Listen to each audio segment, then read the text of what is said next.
Kalachnikov. L'arme qu'il porte est une Kalachnikov. Si on pouvait avoir l'image arrêtée un tout petit peu après de l'homme qui est à droite, il va lever son arme lui aussi. Il a une Kalachnikov. Donc on les voit avancer. Donc là, ils sortent des locaux de Charlie Hebdo. Ils ont déjà commis un carnage dans les locaux de Charlie Hebdo. Et un policier arrive à leur rencontre. Il arrive sur le côté, derrière les voitures, vous voyez. On voit le policier qui est allongé au sol, là, qu'on a flouté.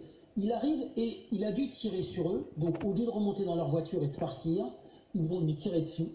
Il va tomber au sol, sur le trottoir. Et celui qui arrive vers lui, qui marche tout en haut, là, qui est tout en noir, va lui tirer une balle dans la tête. Ils vont ensuite partir vers la droite, s'assurer qu'il n'y a pas d'autres policiers qui arrivent et revenir en trottant vers leur voiture et arrêter à une dizaine de mètres de la voiture, de courir pour marcher tranquillement jusqu'à la voiture. Ils vont ramasser quelque chose qui est au sol, c'est une chaussure, c'est une basket qui a été perdue par des gens en allant la voir, sa basket. Donc il va ramasser sa chaussure, il ne la laisse pas, il a la présence d'esprit aussi à ramasser cette chaussure. Leur détermination est impressionnante et leur sang-froid aussi. Alors ces images, cette vidéo, ces photos, tout en confirmant la piste islamiste, montrent aussi des hommes très bien équipés, oui, très bien entraînés, d'un grand sang-froid. Des professionnels, des gens qui savent utiliser leurs armes, des gens qui se sont préparés. Ils ont des cagoules pour qu'on ne les reconnaisse pas. Ils ont des tenues noires, sans doute des gilets pare-balles, si on a des Kalachnikov, des gilets pare-balles.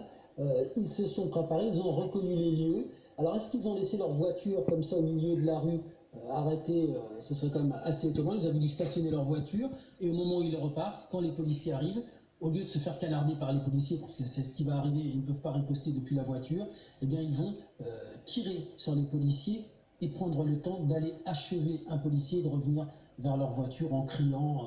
Et de lui parler, même de demander au policier de poser une question avant de parler au policier. Je ne sais pas si on peut parler des phrases avant de le tuer, avant de tirer sur le policier. Le tueur lui dit tu as voulu le tuer.